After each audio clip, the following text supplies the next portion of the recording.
नमस्कार भैया बहनों। आज हम कक्षा 11वीं बायोलॉजी के अध्याय 2 जीव जगत का वर्गीकरण का अगला भाग पढ़ते हैं।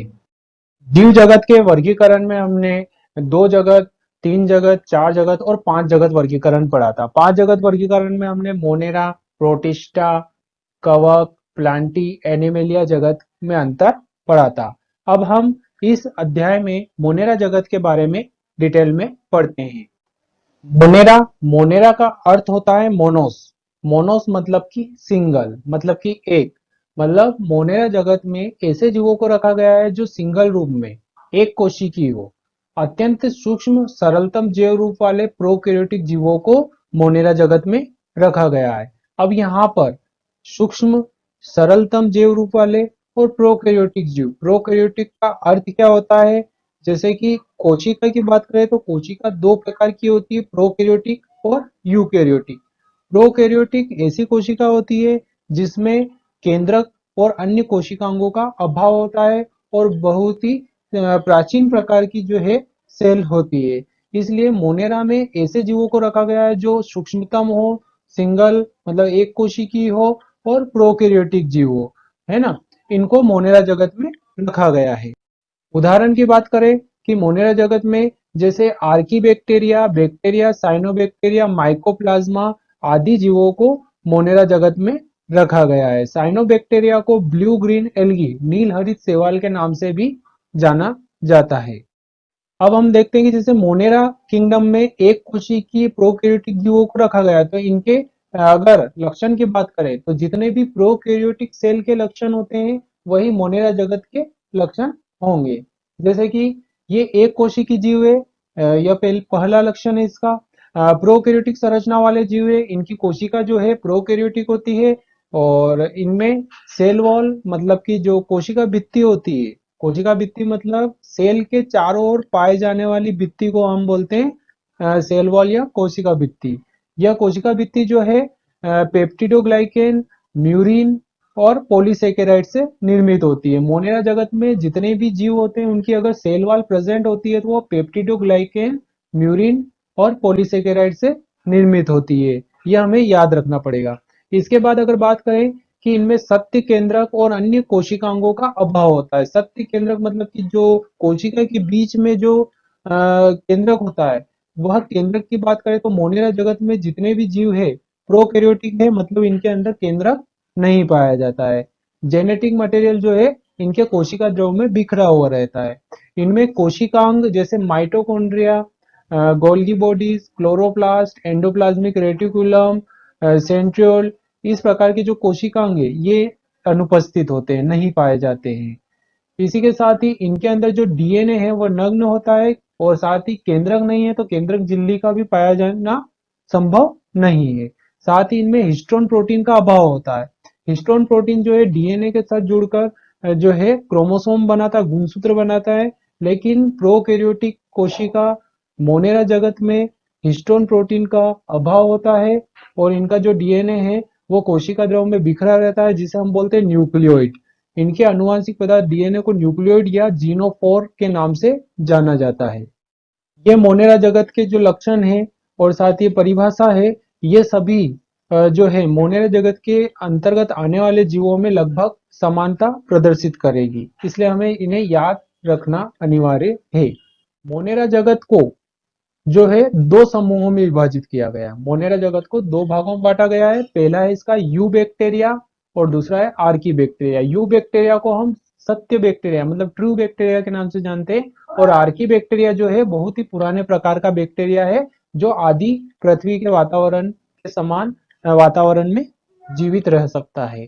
यू बैक्टीरिया की बात करें तो यू बैक्टीरिया दो प्रकार के हो सकते हैं, हेट्रो और ट्रॉपिक बैक्टीरिया और ऑटोट्रॉपिक बैक्टीरिया। हेटरोट्रॉपिक बैक्टीरिया ऐसे बैक्टीरिया होते हैं जो दूसरे जीवों पर निर्भर रहते हैं, उनसे अपना पोषण लेते हैं, उसे हम हेटरोट्रॉपिक बैक्टीरिया कहते हैं। ये बीमारी उत्पन्न कर सकते हैं, परजीवी के रूप में अन्य जीवों के अंदर रह सकते हैं, सहजीवी के रूप में रह सकते हैं। जैसे बात करें सहजीवी के रूप में तो जो दलहन फसल होती है जैसे कि अ, चना, मटर, इनमें राइजोबियम बैक्टीरिया जो है सहजीवी के रूप में पाया जाता है। इसके अलावा कई बैक्टीरिया बीमारी उत्पन्न करते हैं ऑटोट्रोफिक बैक्टीरिया की बात करें तो ये जो है अपना पोषण स्वयं मतलब कि ये स्वपोषी होते हैं और अपना भोजन स्वयं निर्मित कर सकते हैं। जैसे कि कीमो ऑटोट्रोफिक बैक्टीरिया जो कि रसायन संश्लेषी बैक्टीरिया होते हैं, रसायन का उपयोग करते हैं और अपना पोषण लेते हैं। इसे इसमें सल्फर बैक्टीरिया आता है। फोटो ऑटोट्रोफिक बैक्टीरिया मतलब कि ऐसे बैक्टीरिया जो सूर्य प्रकाश की उपस्थिति में अपना भोजन बनाएंगे और जीवित रहेंगे। इसमें साइनोबैक्टीरिया यानी कि नील हरित शैवाल या ब्लू ग्रीन एल्गी होते हैं। इनमें थाइलेकोइड पाए जाते हैं, जैसे पौधों की कोशिका में क्लोरोफिल क्लोरोप्लास्ट वर्णक क्लोरोप्लास्ट पाया जाता है, वैसे ही इनके अंदर थाइलेकोइड पाए जाते हैं। अगली बात करते हैं आर्की बैक्टीरिया की। आर्की बैक्टीरिया को थ्री टाइप्स में बांटा गया है। हेलोफाइल्स, हेलोफाइल जो है साल्टी एरियाज मतलब कि जहां पर लवणीय वातावरण होता है वहां पाए जाते हैं। थर्मो एसिडोफाइल ऐसे बैक्टीरिया जो हॉट स्प्रिंग मतलब गर्म झरनों और जहां पर अम्लीयता का वातावरण अधिक होता है, सांद्रता अधिक होती है, वहां पर थर्मो एसिडोफाइल्स पाए जाते हैं। अगली बात करते हैं मिथेनोजन्स। मिथेनोजन्स जो है मार्सी एरिया जहां पर मीथेन गैस प्रोड्यूस होती है वहां पर इस प्रकार के बैक्टीरिया पाए जाते हैं। अब हम पढ़ते हैं आर्की बैक्टीरिया के बारे में। आर्की बैक्टीरिया जो है एंसाइंट प्रकार के बैक्टीरिया, इन्हें प्राचीनतम जीवाणु के नाम से भी जाना जाता है। यह पृथ्वी पर प्रकट होने वाले प्रथम जीव या जीवित जीवाश्म के नाम से भी जाने जाते हैं। इनमें जो सेल वॉल होती है वो पॉलीसेकेराइड और प्रोटीन की बनी होती है। इनकी सेल वॉल जो होती है वह बाहरी जो वातावरण प्रतिकूल परिस्थितियां उनसे इनको बचाने में क्षमता प्रदान करती है। इनकी सेल मेम्ब्रेन में लिपिड की शाखीय श्रृंखला उपस्थित होती है जो इन्हें असाधारण ताप और पीएच से रक्षा करती है। मतलब कि ये जो बैक्टीरिया है आदि पृथ्वी का वातावरण था उस समय इस प्रकार के बैक्टीरिया जीवित थे। और अभी भी जैसे ऐसे एरिया जहां पर सामान्य बैक्टीरिया या सामान्य जीव जीवित नहीं रह सकते वहां पर आर्की बैक्टीरिया जीवित रहते हैं।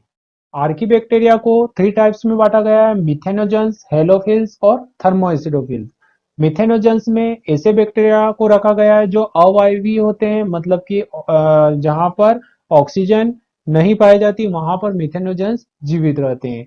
ये बैक्टीरिया जो है मीथेन गैस उत्पन्न करते हैं और दलदली भूमि, पशुओं के आमाशय, जैव गैस संयंत्र में इस प्रकार के बैक्टीरिया पाए जाते हैं। इसमें मिथेनोबैक्टीरिया, मिथेनोकोकस आदि को सम्मिलित किया गया है।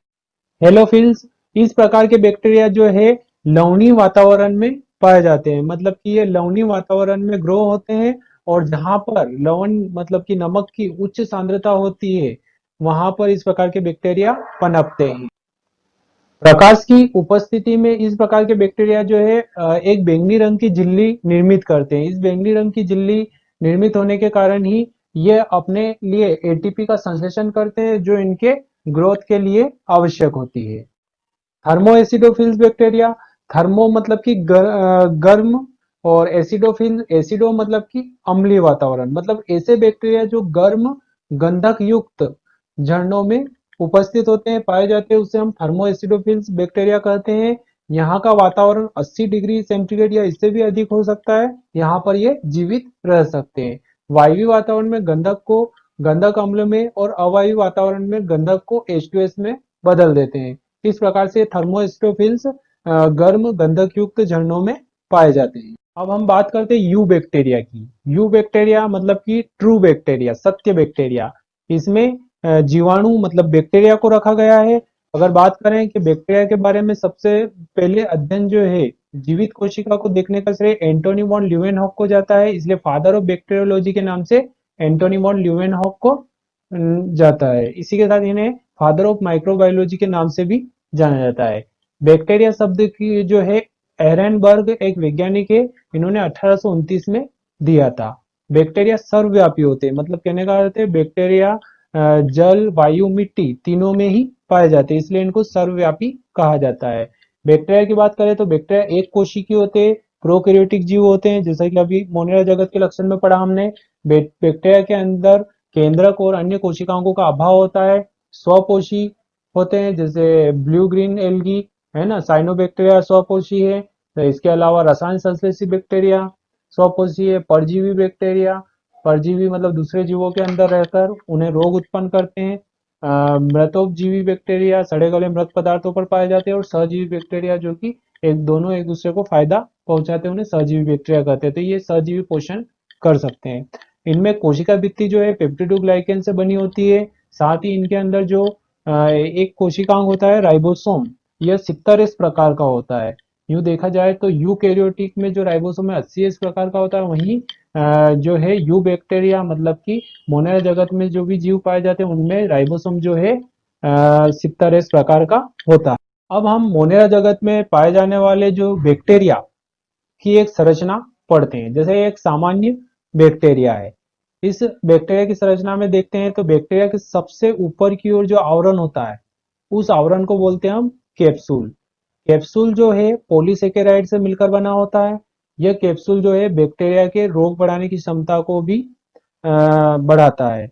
मतलब कि जिसके ऊपर कैप्सूल होता है उसे कैप्सुलेटेड बैक्टीरिया कहते हैं, और जिसके ऊपर कैप्सूल नहीं होता है उसे एकैप्सुलेटेड बैक्टीरिया कहते हैं। दूसरा भाग होता है सेल वॉल।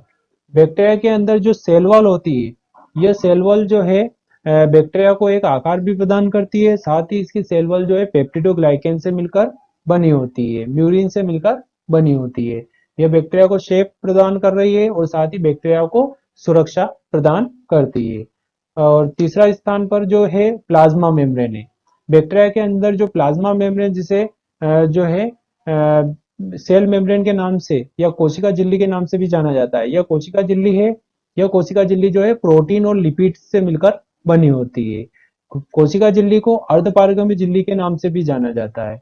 कोशिका झिल्ली जो है बैक्टीरिया के अंदर बाहर से आने वाले पदार्थों को और अंदर से बाहर जाने वाले पदार्थों को नियंत्रित करती है।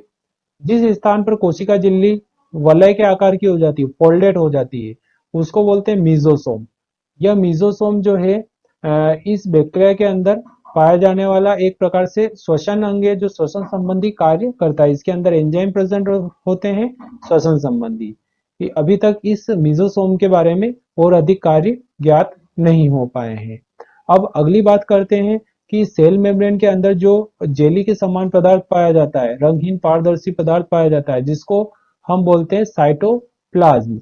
इसको साइटोप्लाज्म के नाम से जाना जाता है। यह जो है साइटोप्लाज्म है। अब इस साइटोप्लाज्म में क्या क्या पदार्थ पाए जाते हैं उनके बारे में बात पढ़ते हैं। इस साइटोप्लाज्म के मध्य में जो है एक धागेनुमा संरचना बिखरी हुई है। इस धागेनुमा संरचना जो है यह डीएनए होता है। इसमें हिस्टोन प्रोटीन का अभाव होता है और इसे हम न्यूक्लियोइड या जीनोफोर के नाम से जानते हैं। न्यूक्लियोइड या जीनोफोर जो है बैक्टीरिया का आनुवांशिक पदार्थ है। इसके अतिरिक्त इसके साइटोप्लाज्म में एक गोलाकार डीएनए की संरचना दिखाई दे रही है। यह जो है प्लाज्मिड है। यह प्लाज्मिड जो होता है डीएनए के अंदर पाई जाने वाली अतिरिक्त जो है आनुवांशिक संरचना है। इसके अतिरिक्त साइटोप्लाज्म में कुछ इंक्लूजन पॉलीराइबोसोम और दिखाई देते हैं। ये पॉलीराइबोसोम राइबोसोम के जो है बहुत सारे कण होते हैं। राइबोसोम इसमें 70S प्रकार का होता है।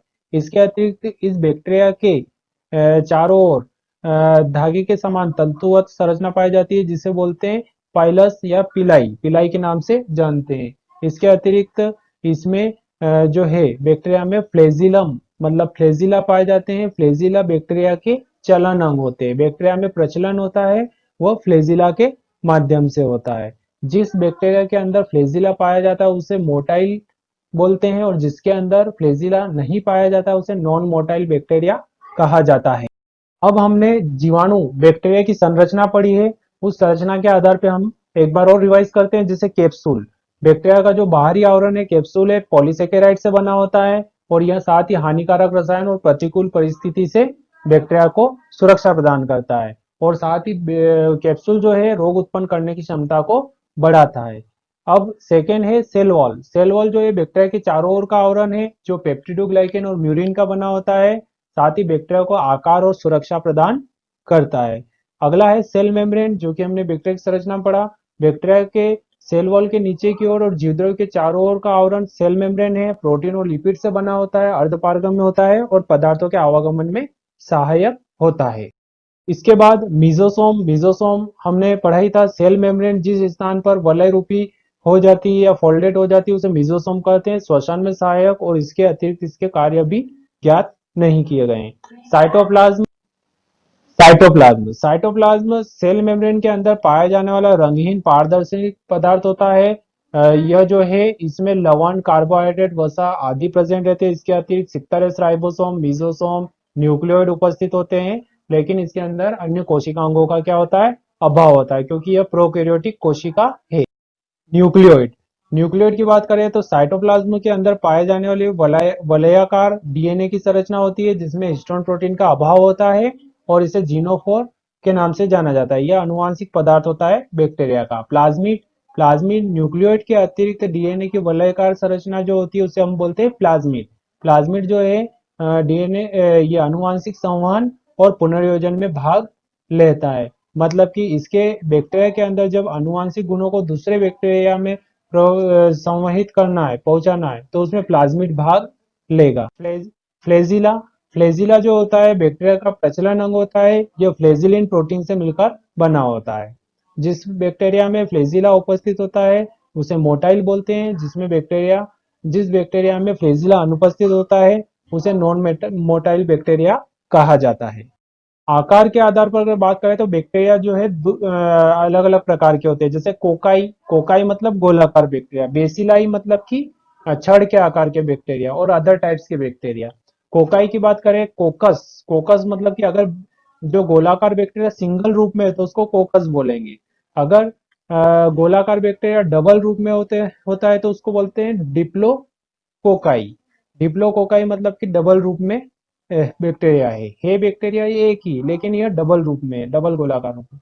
अगर बैक्टीरिया जो है चार चार कोकाई मिलकर टेट्राड बनाते हैं। इसी प्रकार चार से अधिक जो कोकाई रहते हैं संरचना में तो वो सार्सिनी बनाते हैं।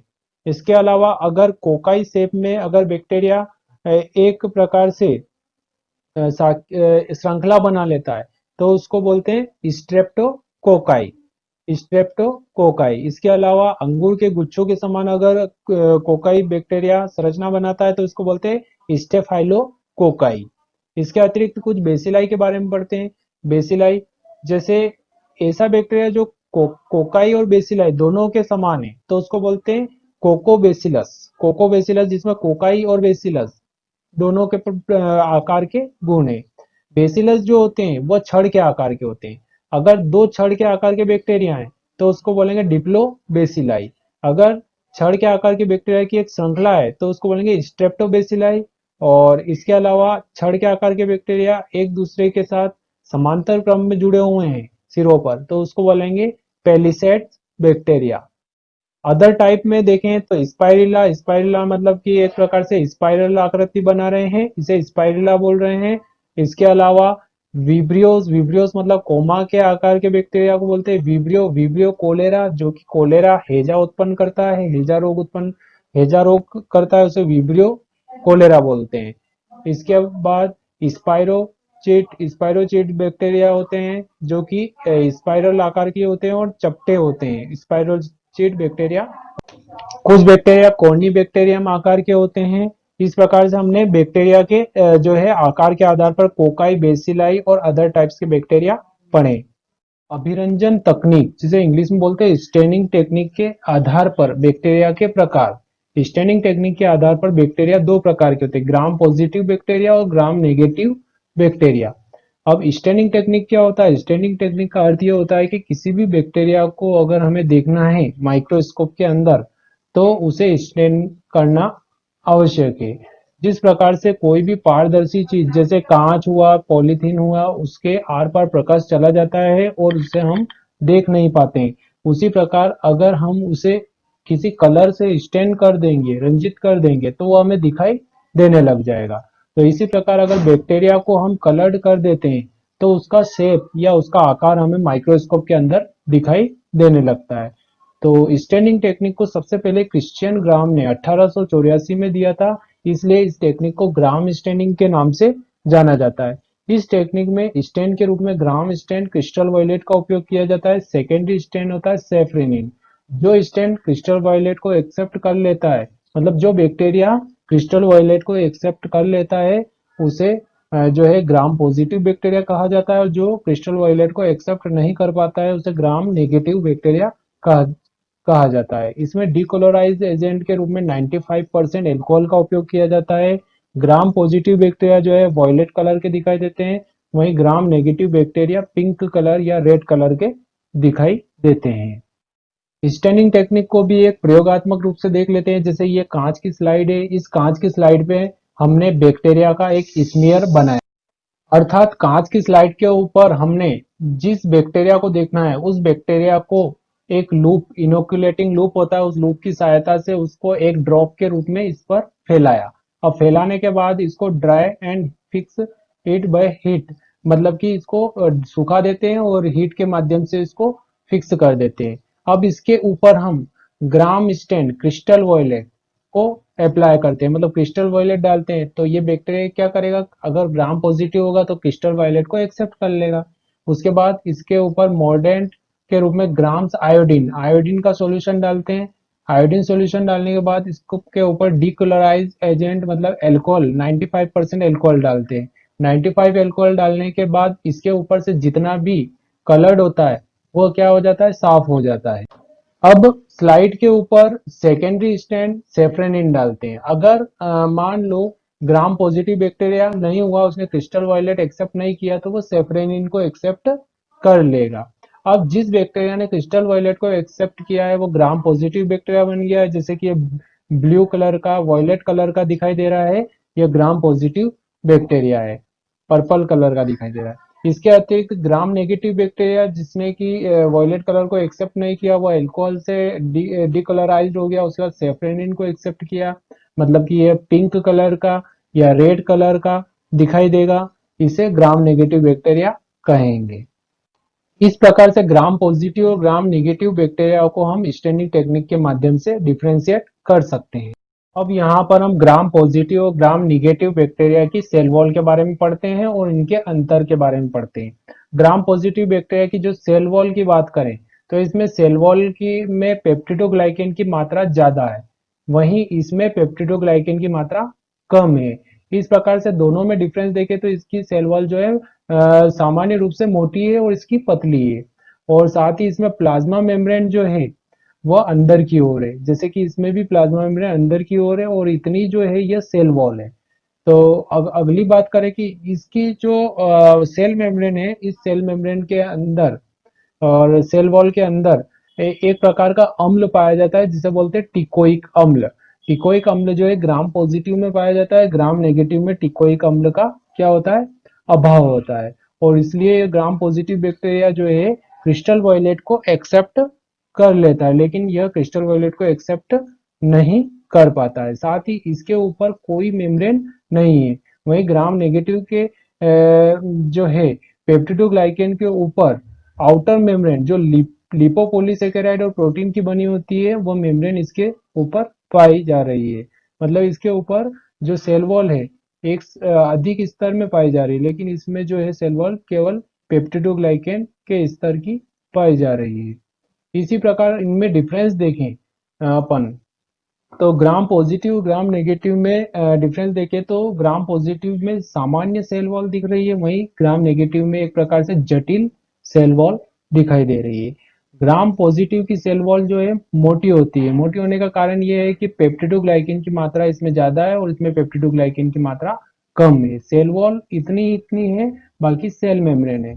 अब सेल वॉल में पेप्टिडोग्लाइकेन की मात्रा यहाँ पर ज्यादा है, यहाँ पर पेप्टिडोग्लाइकेन की मात्रा क्या है, कम है।